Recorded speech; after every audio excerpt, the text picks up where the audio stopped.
UTUCയുടെ സംസ്ഥാന കമ്മിറ്റി നേതാക്കളാണ്. ഞാൻ UTUCയുടെ സംസ്ഥാന മൈക്ക് കുറച്ചുകൂടെ അടുപ്പിച്ച് വെക്കാം.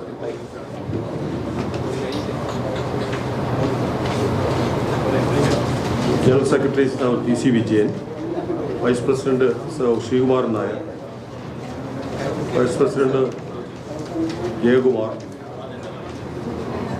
ട്രഷറർ മനോജ്, ജില്ലാ സെക്രട്ടറി ബിജു, സുരേഷ് ബാബു, വർക്കിംഗ് കമ്മിറ്റിയാണ്. UTUCയുടെ നേതൃത്വത്തിൽ 10-ാം തീയതി സംസ്ഥാന ഗവൺമെൻറ്റിൻ്റെ തൊഴിലാളി വിരുദ്ധ നയങ്ങൾക്കെതിരായിട്ടുള്ള ശക്തമായ പ്രതിഷേധം അറിയിച്ചുകൊണ്ടുള്ള പ്രക്ഷോഭമാണ് സെക്രട്ടേറിയറ്റ് മാർച്ചിലൂടെ ഞങ്ങൾ നടത്തുന്നത്. കഴിഞ്ഞ 9 വർഷമായി അധികാരത്തിലിരിക്കുന്ന തൊഴിലാളി വർഗ ഗവൺമെൻറ് എന്ന് അവകാശപ്പെടുന്ന പിണറായി ഗവൺമെൻറ് ഓരോ വർഷം കഴിയും തോറും ശക്തമായ തൊഴിലാളി ദ്രോഹ നടപടികളുമായിട്ടാണ് മുന്നോട്ട് പോയിക്കൊണ്ടിരിക്കുന്നത്. ഏത് മേഖലയിൽ നോക്കിയാലും തൊഴിൽ മേഖല മുഴുവൻ ഇന്ന് സ്തംഭിച്ചു. പ്രത്യേകിച്ചും കൊല്ലത്തെ കശുവണ്ടി തൊഴിലാളി, സാധാരണക്കാരായ കശുവണ്ടി തൊഴിലാളി, ലക്ഷോപലക്ഷം വരുന്ന കശുവണ്ടി തൊഴിലാളികളെല്ലാം പട്ടിണിയിലാണ്. മറ്റ് തൊഴിൽ മേഖലയിൽ പരിശോധിച്ചാലും അത് തന്നെ, കയർ മേഖലയായാലും ശരി, കൈത്തറി മേഖലയിലായാലും ശരി, ഇന്ന് പൂർണ്ണമായി സ്തംഭിച്ചു നിൽക്കുക. ഓർഗനൈസ്ഡ് മേഖലയിലാണെങ്കിൽ എല്ലാ തൊഴിലാളി ക്ഷേമനിധി ബോർഡുകളുടെയും പ്രവർത്തനം സ്തംഭിച്ചു നിൽക്കുക. ഒറ്റ തൊഴിലാളി ക്ഷേമനിധിയുടെ പ്രവർത്തനങ്ങൾ നടക്കുന്നു. ഇന്ന് മാത്രമല്ല, ചെത്തുതൊഴിലാളി ക്ഷേമനിധി ബോർഡിൽ നിന്നും മോട്ടോർ തൊഴിലാളി ക്ഷേമനിധി ബോർഡിൽ നിന്നുമൊക്കെയുള്ള പണം യാതൊരു തത്വദീക്ഷയും ഇല്ലാതെ ഗവൺമെൻറ് ഉപയോഗിച്ചുകൊണ്ടിരിക്കുക. അവരെല്ലാം മാസാമാസം കടമെടുത്ത് ഒരൊറ്റ പൈസ തിരിച്ചു കൊടുക്കുന്നു. എല്ലാ ക്ഷേമനിധി ബോർഡുകളുടെയും പ്രവർത്തനം സ്തംഭിച്ചു. നിർമ്മാണ മേഖലയിലെ സാധാരണക്കാരായ തൊഴിലാളികൾ ഏറ്റവും കൂടുതൽ പണിയെടുക്കുന്ന ആ മേഖലയിൽ പെൻഷൻ വിതരണം ചെയ്തിട്ട് 7 മാസം കഴിയും. 17 മാസം കഴിയും. അതുപോലെ ഏത് മേഖല പരിശോധിച്ചാലും, കേരളത്തിലെ ഏത് മേഖല പരിശോധിച്ചാലും അവിടെ എല്ലാം ഇന്ന് സ്തംഭിച്ചു നിൽക്കുന്ന ഒരവസ്ഥയാണ്. അതിലേറെ നിങ്ങൾക്കറിയാം, ഈ ഒരു തൊഴിലാളി വർഗ ഗവൺമെൻറ് എന്ന് അവകാശപ്പെടുന്ന ഗവൺമെൻറ് ആശാ വർക്കർമാർ അവർ ന്യായമായ ആവശ്യം ഉന്നയിച്ചുകൊണ്ടൊരു സമരം നടത്തുമ്പോൾ അതിനെ എങ്ങനെയാണ് ഈ തൊഴിലാളി വർഗ ഗവൺമെൻറ് നേരിടുന്നത് നിങ്ങൾ കണ്ടുകൊണ്ടിരിക്കുന്നത്? ഒരു തത്വദീക്ഷയുമില്ല. തൊഴിലാളികൾ നടത്തുന്ന ഒരു സമരം, അതിന് സാമ്പത്തികമായി ഗവൺമെൻറ് ബുദ്ധിമുട്ടുണ്ടാകും. അതുകൊണ്ട് അവരെ ഒരു ചർച്ചയ്ക്ക് വിളിച്ച് മാന്യമായി മുഖ്യമന്ത്രി അവരോട് ഈ കാര്യങ്ങൾ പറയുന്നതിന് എന്താ ബുദ്ധിമുട്ട്? അതിനെയൊക്കെ രാഷ്ട്രീയവൽക്കരിക്കും. അതിൻ്റെയൊക്കെ മറ്റു വശങ്ങൾ, ഇപ്പോൾ PSC റാങ്ക് ഹോൾഡേഴ്സായിട്ടുള്ള നമ്മുടെ സഹോദരിമാർ അവിടെ സമരം നടത്തും. എന്താ ഗവൺമെൻറ് സമീപം? ഞാൻ 5 വർഷം ഈ സംസ്ഥാനത്ത് തൊഴിൽ വകുപ്പ് മന്ത്രിയായിരുന്നതാണ്. KK-യുടെ ഗവൺമെൻറ്റിലും ഉമ്മൻചാണ്ടിയുടെ ഗവൺമെൻറ്റിലും ഞാൻ തൊഴിൽ വകുപ്പ് മന്ത്രിയായിരുന്നതാണ്. അപ്പോഴൊക്കെ ചീഫ് മിനിസ്റ്റർ എന്തെങ്കിലും ഒരു സമരത്തിന് നോട്ടീസ് കൊടുത്തിട്ട് ഇവരെ സമരം ആരംഭിക്കുകയോ ചീഫ് മിനിസ്റ്റർ വിളിക്കും. തൊഴിൽ വകുപ്പ് മന്ത്രി നിലയിൽ അതിൽ ഇടപെടണം. എന്താണ് കാര്യം? നിങ്ങൾ എൻ്റെ മുമ്പിലിരിക്കുന്ന ഏതെങ്കിലും ചിലരോട് വരെങ്കിലും 2021 തൊട്ട് 26 വരെയുള്ള ആ കാലഘട്ടത്തിൽ സെക്രട്ടേറിയറ്റ് പടയിൽ എന്ത് സമരം ഉണ്ടായിട്ടുണ്ടെങ്കിൽ 2 ദിവസത്തിനകം അവരെ ചർച്ചയ്ക്ക് വിളിച്ച് ആ സമരങ്ങൾക്ക് ന്യായമായി ഗവൺമെൻറ് പറയാനുള്ള കാര്യങ്ങൾ പറഞ്ഞ് ആ സമരം ഒഴിവാക്കും. ആ 5 വർഷക്കാലം ബോണസ് കാലഘട്ടത്തിൽ കേരളത്തിൽ അതിന് മുമ്പും പിൻപും എല്ലാ വർഷങ്ങളിലും ബോണസ് കാലമാകുമ്പോൾ എവിടെയെങ്കിലും ഒക്കെ സമരങ്ങൾ ഉണ്ടാകുന്ന സ്വാഭാവികമാണ്. പക്ഷെ ഞാൻ അവകാശപ്പെടുന്നു 5 വർഷക്കാലം അത് ഞാനൊരു സമീപനത്തോട് ഗവൺമെൻറ് സമീപനത്തെക്കുറിച്ചാണ്, അല്ല എൻ്റെ ഭരണ നേട്ടത്തെക്കുറിച്ചല്ല. അപ്പോഴൊക്കെ എന്ത് പ്രശ്നങ്ങളുണ്ടായാലും ഗവൺമെൻറ് എന്ന നിലയിൽ ആ പ്രശ്നത്തിൽ ഇടപെട്ട് എന്താണെന്ന് പരിഹരിക്കുക എന്ന ഒരു സമീപനം ഈ ഗവൺമെൻറ് തികച്ചും തൊഴിലാളി വിരുദ്ധമായിട്ടുള്ള സമീപനം. ഇന്നലെ തൊഴിൽ വകുപ്പ് മന്ത്രി അവരെ ചർച്ചയ്ക്ക് വിളിച്ചു. വളരെ പ്രതീക്ഷയോട് കൂടിയിട്ടാണ് അവർ ചർച്ചയിൽ പങ്കെടുത്തത്. അപ്പോഴൊക്കെ ഞാൻ പറഞ്ഞു, അതുപോലെ തന്നെ സഹോദരിമാർ, ഇവിടെ കേരളത്തിൽ ഏത് സമര രംഗത്താണ് എന്ത് ട്രാൻസ്പോർട്ടിലെ തൊഴിലാളികൾ ഓരോ പ്രാവശ്യവും 1-ാം തീയതി വരുമ്പോൾ പറയും ഈ മാസം അടുത്ത മാസം തൊട്ട് കൃത്യമായി ശമ്പളം കൊടുക്കും, പെൻഷൻ കൊടുക്കും. ഒന്നും നടക്കുന്നില്ല. ഈ പറയുന്ന അല്ലാതെ ഒരു ചുക്കും നടക്കുന്നില്ല. ഇത് കേരളത്തിലെ തൊഴിലാളി മേഖല മുഴുവൻ സ്തംഭിച്ചു നിൽക്കുന്ന ഈ സാഹചര്യത്തിൽ ഇതിനെതിരായി തൊഴിലാളികളെ മുഴുവൻ സംഘടിപ്പിച്ചുകൊണ്ട് പ്രക്ഷോഭ രംഗത്തേക്ക് വരികയല്ലാതെ മറ്റു മാർഗം ഞങ്ങളെപ്പോലെയുള്ള സംഘടനയ്ക്ക് മുമ്പിൽ കാണുന്നില്ല. അതിന് സ്വീകരിച്ചുകൊണ്ടാണ് ഞങ്ങൾ ഈ 10-ാം തീയതി കേരളത്തിലെ ഞങ്ങളുടെ UTUCയുമായി ബന്ധപ്പെട്ട് പ്രവർത്തിക്കുന്ന മുഴുവൻ തൊഴിലാളികളെയും പങ്കെടുപ്പിച്ചുകൊണ്ടുള്ള ഒരു പ്രക്ഷോഭത്തിന് നേതൃത്വം. ഞാൻ ജനറൽ സെക്രട്ടറിയാണ് TC വിജയൻ. നേരത്തെ നമ്മുടെ പ്രസിഡന്റ് പറഞ്ഞ പോലെ കേരളത്തിൽ 18ഓളം ക്ഷേമനിധി ബോർഡുകളുണ്ട്. 18ഓളം ക്ഷേമനിധി ബോർഡുകളിൽ ചില ക്ഷേമനിധി ബോർഡുകൾ ഞങ്ങളുടെ പ്രസിഡന്റ് തന്നെ തൊഴിൽ മന്ത്രിയായിരുന്നപ്പോൾ രൂപം കൊടുത്തതാണ്. ഉദാഹരണത്തിന് മോട്ടോർ തൊഴിലാളി ക്ഷേമനിധി. മോട്ടോർ തൊഴിലാളി ക്ഷേമനിധി ബോർഡ് 4000 കോടി രൂപ ക്ഷേമനിധി സമാഹരണം ഉണ്ടായിട്ടുണ്ട്. 3750 കോടിയും ഗവൺമെൻറ് വകമാറ്റി. നിർമ്മാണ തൊഴിലാളി ക്ഷേമനിധി ബോർഡിൽ ഏറ്റവും വളരെ പ്രധാനപ്പെട്ട ഒരു ക്ഷേമനിധി ബോർഡാണ് നിർമ്മാണ തൊഴിലാളി ക്ഷേമനിധി. ആയിരക്കണക്കിന് തൊഴിലാളികൾ, നിർമ്മാണ മേഖലയിൽ പ്രവർത്തിക്കുന്ന തൊഴിലാളികൾ. ആ ക്ഷേമനിധി സമാഹരണം നടത്തുന്നതിന് യാതൊരു ബുദ്ധിമുട്ടില്ല. സെസ് ഈടാക്കിയാൽ മതി. അതിന് നിർമ്മാണം നടത്തുന്ന ആ ബിൽഡിംഗ് ഉടമകളായാലും റോഡിൻ്റെ കോൺട്രാക്ടർമാരായാലും അതുപോലെ ബ്രിഡ്ജസിൻ്റെ കോൺട്രാക്ടർമാരായാലും ഏത് മേഖലയിലും പണിയെടുപ്പിക്കുന്ന ആ തൊഴിലെടുപ്പിക്കുന്നവരുടെ സെസ് ഇനത്തിൽ ഈടാക്കാം. അതുപോലെ തൊഴിലാളികളുടെ ക്ഷേമനിധി സമാഹരണം ഏതാണ്ട് 600 കോടി രൂപയാണ് നിർമ്മാണ തൊഴിലാളി ക്ഷേമനിധി ബോർഡിന് ഗവൺമെൻറ് വക മാറ്റിയത്. 18 മാസമായി പെൻഷൻ കൊടുക്കുന്നില്ല, ഒരാനുകൂല്യം കൊടുക്കുന്നില്ല. നിർമ്മാണ തൊഴിലാളി ക്ഷേമനിധി ബോർഡിൻ്റെ പ്രവർത്തനം വളരെ ഊർദ്ധശ്വാസം വലിക്കുകയാണ് വാസ്തവത്തിൽ. അതുപോലെ കർഷക തൊഴിലാളി ക്ഷേമനിധി ബോർഡ് 35 മാസമായി പെൻഷൻ നൽകുന്നില്ല. ചുമട്ടുതൊഴിലാളി ക്ഷേമനിധി ബോർഡിൻ്റെ സ്ഥിതി വ്യത്യസ്തമല്ല. കേരളത്തിൽ 18ഓളം ക്ഷേമനിധി ബോർഡുകൾ. ഞങ്ങൾക്കൊരു അഭിമാനമുണ്ട്. RSPയുടെ ജനപ്രതിനിധികൾ മന്ത്രിമാരായിരുന്ന കാലഘട്ടത്തിലാണ് ഈ ക്ഷേമനിധി ബോർഡുകൾ കൂടുതലും രൂപം കൊണ്ടത്.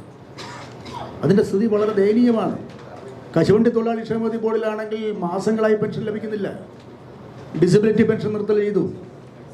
എല്ലാം തകർന്ന് തരിപ്പണമായി ഈ പാവപ്പെട്ട തൊഴിലാളികളുടെ പിച്ചച്ചട്ടിയിൽ കൈയിട്ട് വാരി ആ തുക വകമാറ്റി ദൂർത്തടിക്കുന്നതിന് വേണ്ടി ഗവൺമെൻറ് വിനിയോഗിക്കുന്നു എന്നാണ് UTUCയുടെ അഭിപ്രായപ്പെടാനുള്ളത്. നിങ്ങൾക്കറിയാമല്ലോ നാട്ടിൽ നടക്കുന്ന ദൂർത്ത് എന്താണെന്ന്. ഈ സമയത്താണ് PSCയുടെ ചെയർമാനും ബോർഡ് അംഗങ്ങൾക്കും വാരിക്കോരിയല്ലേ കൊടുക്കുന്നത്. പാവപ്പെട്ട ക്യാൻസർ പിടിച്ച പാവപ്പെട്ട കശുവണ്ടി തൊഴിലാളിക്ക് പെൻഷൻ ലഭിക്കുന്നില്ല, നിർമ്മാണ തൊഴിലാളിക്ക് പെൻഷൻ ലഭിക്കുന്നില്ല, തയ്യൽ തൊഴിലാളിക്ക് ആനുകൂല്യം ലഭിക്കുന്നില്ല. മുഴുവൻ തൊഴിൽ മേഖലയും തൊഴിലാളികൾ പട്ടിണിയും പരിവട്ടവുമായി കഴിയുന്ന ഒരു സ്ഥിതിയിൽ UTUCയെ പോലെ ഉത്തരവാദിത്തമുള്ള ഒരു സംഘടനയ്ക്ക്, തൊഴിലാളി സംഘടനയ്ക്ക് നോക്കി നിൽക്കാൻ കഴിയില്ല. അതാണ് ഞങ്ങളെ പ്രേരിപ്പിച്ച ഏറ്റവും വലിയ ഒരു വസ്തുത. അതുപോലെ നിങ്ങൾക്കറിയാമല്ലോ, കൊല്ലത്ത് കശുവണ്ടി തൊഴിലാളികളുടെ കശുവണ്ടി വ്യവസായത്തിൻ്റെ ഹെഡ്ക്വാർട്ടേഴ്സാണ് കൊല്ലം. 861 കശുവണ്ടി ഫാക്ടറിക്ക് ലൈസൻസ് ഉണ്ട്. ആകെ പ്രവർത്തിക്കുന്നത് കാഷ്യൂ കോർപ്പറേഷൻ്റെ 30 ഫാക്ടറിയും കാപ്പെക്സിൻ്റെ 10 ഫാക്ടറിയും. അത് വല്ലപ്പോഴുമാണ്. ബാക്കി ഏതാണ്ട് 50-ൽ താഴെ ഫാക്ടറി മാത്രമാണ് പ്രവർത്തിക്കുന്നത്. ന്യായമായ ആനുകൂല്യം ലഭിക്കുന്നില്ല. ബാക്കി ഫാക്ടറി മുഴുവൻ അടഞ്ഞു കിടക്കുന്നത് പോട്ടെ, അടഞ്ഞു കിടക്കുന്ന ഫാക്ടറി മുഴുവൻ റിയൽ എസ്റ്റേറ്റ് മാഫിയയ്ക്ക് വേണ്ടി കൊടുക്കുന്നതിനുള്ള എല്ലാ ഒത്താശകളും സഹായങ്ങളും ഗവൺമെൻറ് ചെയ്യുന്നു. നിങ്ങൾക്കറിയാമല്ലോ, ഏത് നടപടി ഏത് വ്യവസായ സ്ഥാപനവും ട്രാൻസ്ഫർ ചെയ്യണമെങ്കിൽ അതിന് ലേബർ ക്ലിയറൻസ് വേണം.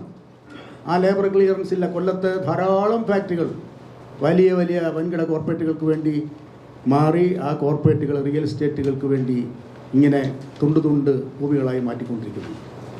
മറ്റ് മേഖലകളെല്ലാം ഏത് മേഖലയാണ് നിങ്ങൾ പറ്റുന്നത്? വാട്ടർ അതോറിറ്റിയിൽ ശമ്പള കുടിശ്ശികയാണ്. പിരിയുന്ന ജീവനക്കാർക്ക് ഗ്രാറ്റുവിറ്റി കൊടുക്കുന്നില്ല. KSRTC കൃത്യമായി പെൻഷൻ ലഭിക്കുന്നില്ല.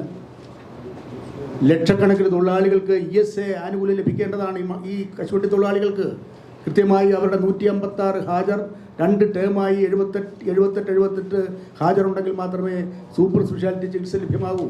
അവർക്ക് ആ ചികിത്സ ലഭ്യമാകുന്നില്ല. ESA ബെനിഫിറ്റ് കിട്ടുന്നില്ല. അതുപോലെ തന്നെ KSRTC കൃത്യമായി പെൻഷൻ കൊടുക്കുന്നില്ല. ഏത് മേഖല പരിശോധിച്ചാലും തൊഴിലാളികളെ ചൂഷണം ചെയ്യുന്ന, തൊഴിലാളികളുടെ ആനുകൂല്യങ്ങൾ നൽകാതെ തൊഴിലാളികളെ പട്ടിണിക്കിടുന്ന ഒരു സമീപനം സ്വീകരിക്കുന്ന ഒരു ഗവൺമെൻറ്. പക്ഷേ ഒരു വൈരുദ്ധ്യം എന്ന് പറയുന്നത് എല്ലാ സമരത്തിലും CIT ഉണ്ട്. അവർ ഭരിക്കുന്നു, സമരത്തിനും അവർ നേതൃത്വം കൊടുക്കുന്നു. എന്തൊരു വിരോധാഭാസമാണ്. അവർ ഭരിക്കുമ്പോൾ അവർക്ക് ഇത് ആവശ്യങ്ങൾ അംഗീകരിച്ചാൽ പോലെ നിർമ്മാണ തൊഴിലാളി ക്ഷേമനിധി ബോർഡിൽ അതിൻ്റെ ഭരണനിർവഹണം നടത്തുന്ന ബോർഡും ഗവൺമെൻറ്റും അല്ലേ അത് ചെയ്യേണ്ടത്. അത് ചെയ്യാതെ പാവപ്പെട്ട തൊഴിലാളികളെ പറ്റിച്ചുകൊണ്ട് ജനങ്ങളുടെ കണ്ണിൽ പൊടിയിടുന്നതിന് വേണ്ടി സമരമാർഗങ്ങൾ ഏത് മേഖല പരിശോധിച്ചാൽ. അതുകൊണ്ട് ഇതിനൊരു സമരമാർഗമല്ലാതെ ഞങ്ങളുടെ മുമ്പിൽ വേറൊരു പോംവഴിയില്ല. വിലക്കയറ്റം കൊണ്ട് പൊറുതിമുട്ടുന്ന മറ്റു മേഖലകളെക്കുറിച്ചൊന്നും ഇവിടെ ബാബു ദിവാകരൻ സഖാവ് തന്നെ സൂചിപ്പിച്ചു. മറ്റ് മേഖലകളെക്കുറിച്ചൊന്നും നിങ്ങൾക്കറിയാമല്ലോ. ആശാവർക്കർമാരുടെ സമരം ഒരു ഇടതുപക്ഷ ഗവൺമെൻറ്റിനും ഒരു ജനാധിപത്യ ഗവൺമെൻറ് ഭൂഷണമാണോ ആ നടപടി സ്വീകരിക്കുന്നത്? എന്താണ് ആശാവർക്കർമാർ ചെയ്തത്? അവർ ന്യായമായ അവരുടെ ഒരു വേതനം വേണം, അല്ലെങ്കിൽ ഒരു സ്കെയിൽ ഓഫ് പേ വേണം, അല്ലെങ്കിൽ ഒരു ഹോണറിയം വേണം, എന്തെങ്കിലും ഒരു ഹൈക്ക് കൊടുക്കാൻ, ഒരു ഇൻക്രീസ് കൊടുക്കാൻ കൂട്ടാക്കാതെ ആ സമരം എങ്ങനെ പൊളിക്കാം, എങ്ങനെ ഇല്ലാതാക്കാം, അതിനുള്ള ശ്രമമല്ലേ നടക്കുന്നത്? ശരിയാണോ? ഒരു തൊഴിലാളി ഗവൺമെൻറ് എന്ന് അവകാശപ്പെടുന്ന CPM നേതൃത്വം കൊടുക്കുന്ന CITU നേതൃത്വം കൊടുക്കുന്ന ഗവൺമെൻറ് ശരിയാണോ? ഞങ്ങളെ ചർച്ചയ്ക്ക് വിളിക്കാത്തതിൽ ഞങ്ങൾക്കറിയാം അതിൻ്റെ കാര്യം എന്താണെന്ന്. അത് ചന്ദ്രശേഖരനുമായിട്ടുള്ള ചില അഡ്ജസ്റ്റ്മെൻറ്റ്, ഞങ്ങളതിലേക്ക് കടക്കുന്നില്ല. UTUCയെ വിളിച്ചിട്ടില്ല. UTUC വിളിക്കാത്തതിന് വേറെ കാര്യമുണ്ട്. ഇവിടെ സംയുക്ത ട്രേഡ് യൂണിയനിൽ നിന്ന് കേരളത്തിൽ നിന്ന് ഞങ്ങൾ UTUC വിട്ടു നിൽക്കുകയാണ്. അഖിലേന്ത്യാ തലത്തിൽ 2012 രൂപം കൊണ്ടതാണ് സംയുക്ത trade union. Doctor Manmohan Singh ഇരിക്കുമ്പോൾ, കേരളത്തിൽ ഉമ്മൻചാണ്ടി ഇരിക്കുമ്പോൾ, നമ്മുടെ നാഷണൽ ലെവലിൽ നടക്കുന്ന എല്ലാ പ്രക്ഷോഭങ്ങളിലും UTUC അതിൻ്റെ പങ്കാളിയായിരുന്നു. കൊല്ലത്ത് UTUCയുടെ ക്യാപ്റ്റനായിരുന്നു ഞാൻ. കൊല്ലത്തെ UTUC സംയുക്ത ട്രേഡ് യൂണിയൻ നേതാവായിരുന്നു. പക്ഷേ പിണറായി ഗവൺമെൻറ് അധികാരത്തിൽ വന്നതിന് ശേഷം ആ സമരത്തിൻ്റെ ലിമിറ്റ് ചെയ്ത് കേരളത്തിൽ പിണറായി ഗവൺമെൻറ്റിനെതിരാകാതെ കേന്ദ്രത്തിന് മാത്രം ആ സമരത്തിൻ്റെ രൂപം മാറി. അത് രാഷ്ട്രീയമൊന്നും കക്ഷിയും ഒന്നും ഉണ്ടാകാതെ ഇന്ത്യയിലെ തൊഴിലാളികൾക്ക് വേണ്ടി ഉണ്ടാക്കിയ, തൊഴിലാളികളുടെ താല്പര്യങ്ങൾ സംരക്ഷിക്കുന്നതിന് വേണ്ടി ഉണ്ടാക്കിയ ഒരു മുന്നണിയായിരുന്നു സംയുക്ത ട്രേഡ് യൂണിയൻ. പക്ഷേ പഞ്ചാബിൽ കർഷകർ മരിക്കുമ്പോൾ സമരം വേണമെന്ന് ആവശ്യപ്പെട്ടു സംയുക്ത ട്രേഡ് യൂണിയൻ. വയനാട് കർഷകർ മരിച്ചു, ധാരാളം മരിച്ചു. അപ്പോഴാണ് ഞങ്ങളുടെ പാർട്ടി സംസ്ഥാന സെക്രട്ടേറിയറ്റിൽ കൂടി സംയുക്ത ട്രേഡ് യൂണിയൻ്റെ ഈ നിലപാടിൽ പ്രതിഷേധിച്ചുകൊണ്ട് തൽക്കാലം ഞങ്ങൾ കേരളത്തിൽ നിന്ന് അത് വിട്ടുനിൽക്കുകയാണ്. ദേശീയ ലെവലിൽ അതിൻ്റെ ഭാഗമാണ്. പക്ഷേ ഈ നിലപാടുമായി തൊഴിലാളി വിരുദ്ധ സമീപനവുമായി, തൊഴിലാളികളെ പറ്റിക്കുന്ന നിലപാടുമായി പോകുന്നത് ശരിയല്ല. ഈ തൊഴിലാളി ക്ഷേമ ബോർഡുകൾ സംരക്ഷിക്കണം. അതുപോലെ തൊഴിലാളിയുടെ ആനുകൂല്യങ്ങൾ കൊടുക്കണം. അടഞ്ഞുകിടക്കുന്ന മുഴുവൻ കശുവണ്ടി ഫാക്ടറിയും തുറക്കുന്നതിനുള്ള നടപടികൾ സ്വീകരിക്കണം. അതുപോലെ ചവറ, KMML, IRE തുടങ്ങിയ സ്ഥാപനങ്ങളിൽ ഗവൺമെൻറ്റിൻ്റെ നയം മൂലം വളരെ ഭീഷണി നേരിടുകയാണ്. അതിൻ്റെ കരിമണൽ ഖനനവുമായി ബന്ധപ്പെട്ടുള്ള വിഷയങ്ങൾ അതൊക്കെ ധാരാളം ഈ ഗവൺമെൻറ്റിൻ്റെ നയം മൂലം ബുദ്ധിമുട്ടുന്നു. ഈ ഒരു സാഹചര്യത്തിലാണ് UTUCയുടെ സംസ്ഥാന കമ്മിറ്റി ഏപ്രിൽ 10 സെക്രട്ടേറിയറ്റ് മാർച്ച് നടത്താൻ തീരുമാനിച്ചിട്ടുള്ളത്. ആശാൻ സ്ക്വയർ യൂണിവേഴ്സിറ്റിയുടെ സമീപത്തു നിന്നാണ് രാവിലെ ഈ മാർച്ച് ആരംഭിക്കുന്നത്. മാർച്ച് സെക്രട്ടേറിയറ്റ് നടയിലെത്തുമ്പോൾ പാർട്ടി സംസ്ഥാന സെക്രട്ടറി സഖാവ് ഷിബു ബേബി ഉദ്ഘാടനം ചെയ്യും.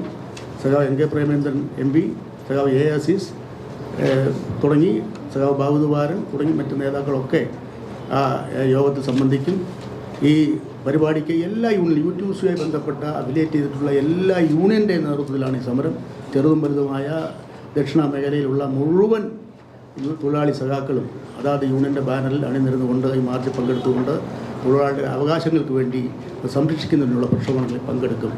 അതിന് എല്ലാ മാധ്യമ സുഹൃത്തുക്കളുടെയും ഇതിൻ്റെ ഒരു ആവശ്യം, നിങ്ങളും അതിൻ്റെ ഭാഗമാണ്, നമ്മളെല്ലാവരും ഇതിൻ്റെ ഭാഗമാണ്. അത് മനസ്സിലാക്കി ഈ പ്രക്ഷോഭണ പരിപാടി വിജയിപ്പിക്കുന്നതിനാവശ്യമായ സഹായ സഹകരണങ്ങൾ ഉണ്ടാകണം എന്ന് അഭ്യർത്ഥിച്ചുകൊണ്ടാണ് ഞങ്ങൾ ഈ പത്രസമ്മേളനം നടത്തിയിട്ടുള്ളത്. നിങ്ങളുടെ ഏവരുടെയും സഹായ സഹകരണങ്ങൾ കാര്യത്തിൽ പ്രതീക്ഷിച്ചുകൊള്ളുന്നു.